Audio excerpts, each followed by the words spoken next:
সহজে অঙ্ক শিখি চ্যানেলে আমার ছোট বন্ধুদের স্বাগত জানাই। আজকে আমি কতগুলো ফান্ডামেন্টালস জিনিস শেখাবো, যে জিনিসগুলো আমরা হয়তো হামেশাই ব্যবহার করে থাকি, কিন্তু কেন হচ্ছে ঠিক অতটা আমরা ভেবে দেখি না। যেমন দেখো, ধরো আমি এরকম একটা 2 অঙ্কের গুণ করছি বা 3 অঙ্কের গুণ করছি, যে 34কে 46 দিয়ে গুণ হচ্ছে। প্রথমে যখন আমি 6 দিয়ে গুণ করলাম, তখন তো আমার ঠিকই এসে গেছে 144। নিয়ে দেখো এইখানটাতে আমরা কি করি, একটা শূন্য বা কাটাকুটি দিয়ে আবার 4 দিয়ে গুণ করি, নিয়ে তারপর যোগ করি উত্তর। যদি এটা 3 অঙ্কের গুণ হতো, তাহলে পরের লাইনে আবার কি করতাম, দুটো কাটাকুটি দিতাম বা দুটো গোল দিতাম, হ্যাঁ, দুটো শূন্য দিতাম, নিয়ে তারপরে আবার সংখ্যাটা দিয়ে গুণ করতাম। কিন্তু ঘটনাটা হচ্ছে শূন্য ব্যাপারটা আসছে কোত্থেকে, আর কাটাকুটি ব্যাপারটাই বা আসছে কোত্থেকে। তাহলে চলো এই মৌলিক ধারণাটা কি করে আসছে তোমাদেরকে দেখাই। দেখো, আমি পাশাপাশি এখানে লিখে রেখেছি গুণটা, যে আমার এখানে 34কে যখন 46 দিয়ে গুণ হচ্ছে, অ্যাকচুয়ালি 46 মানে হচ্ছে 40 যোগ 6, মানে এটা এককের সংখ্যা, একটা দশকের সংখ্যা। এটা কিন্তু 6 দিয়ে গুণ হচ্ছে। যখন প্রথমবার গুণ হচ্ছে তখন 34কে কিন্তু 6 দিয়ে গুণ হচ্ছে, কিন্তু এটা যেহেতু দশকের সংখ্যা, অতএব যখন এবার দ্বিতীয়বার গুণ হচ্ছে তখন কিন্তু এবার 4 দিয়ে গুণ হয়নি, 34কে কিন্তু অ্যাকচুয়ালি 40 দিয়ে গুণ হচ্ছে দ্বিতীয়বার। সেই জন্যই শূন্যটা আসছে, বোঝা যাচ্ছে। যদি আমাদের আরেকটি সংখ্যা থাকতো, তাহলে সেক্ষেত্রে 400 বা 1000 সেই রকমভাবে আমরা সংখ্যা সরিয়ে সরিয়ে লিখতাম, শূন্য দিয়ে দিয়ে লিখতাম। তাহলে শূন্য ব্যাপারটা কী করে আসছে বুঝতে পারা গেল। আচ্ছা, চলো আরেকটা জিনিস দেখি। ধরো এই ভাগটা আমরা করছি, এরকম একটা ভাগ আছে, 81936কে 8 দিয়ে ভাগ করতে বলা আছে।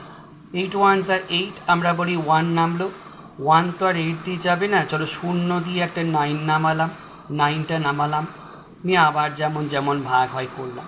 কিন্তু ঘটনাটা হচ্ছে শূন্য দিয়ে কেন নামালাম, এটা তো কোনোদিন ভেবে দেখিনি। এইটাতে চলো আমি তোমাকে দেখাচ্ছি ভাগটাকে আর একটু অন্যরকম করে 81936কে যখন 8 দিয়ে ডিভাইড করছি, 8 1 8, 1 নামলো, আমরা 8 1টাকে সব থেকে ছোটো ভাবছি, কিন্তু 0 হচ্ছে সব থেকে ছোটো ইন্টিজার, আমাদের পজিটিভ ইন্টিজার যখন আমরা বলছি, ঠিক আছে, ভাগের ক্ষেত্রে। তাহলে আমাদের 800 আমরা করলাম, ঠিক আছে না। তাহলে এখানে কী হচ্ছে, রিমাইন্ডার আবার এখানে মাইনাস করে 1 আসলো, ঠিক আছে। এইবার আমাদের 9 নামছে, নিয়ে যথারীতি যেমন ভাগ হচ্ছে হয়ে গেল। তাহলে বোঝা যাচ্ছে শূন্য দিয়ে ব্যাপারটা কেন নামাচ্ছে একটা সংখ্যা। চলো আরেকটা জিনিস দেখাই। ধরো আমাদের যখন সমীকরণ সমাধান করছি আমরা, যে 3x + 5 = 10 - x, আমরা হামেশাই বলে থাকি সমান চিহ্নর এই দিকে গেলে +5টা -5 হয়ে যাবে, -xটা এদিকে এসে গেলে +x হয়ে যাবে, নিয়ে সমাধান হবে। অথবা এদিকে কোনো জিনিস গুণ থাকলে ওদিকে গিয়ে ভাগ হয়ে যাবে, বা ওদিকে গেলে ভাগ থাকলে এদিকে গেলে গুণ হয়ে যাবে। কিন্তু কেন হয়ে যাবে যদি দেখি একটা, তাহলে দেখো আমি দেখাচ্ছি।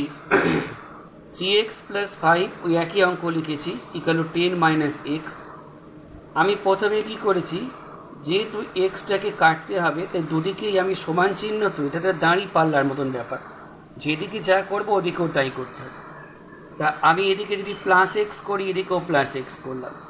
এবার দেখো কি হয়েছে, 3x + x 4x হয়ে গেছে, +5 যেমন ছিল, এখানে -x + x কেটে গিয়ে শুধু 10 রয়েছে। পরের ক্ষেত্রে +5টাকে এদিক থেকে ওদিকে নিয়ে যেতে হবে। তাহলে আমি কি করছি, দু সাইডেই -5 করছি, ঠিক আছে। এবার 5 - 5 মানে বাঁ দিকে আর কিছু নেই, ডান দিকে 10 - 5 মানে 5, নিয়ে 4x = 5, x = 5/4। একবার কম্পেয়ার করে দেখো, দেখো ওই জিনিসটি এসেছে। তাই এই যে জিনিসগুলো আমি দেখালাম, এইগুলো হচ্ছে আমাদের ফান্ডামেন্টাল অফ ম্যাথামেটিক্স।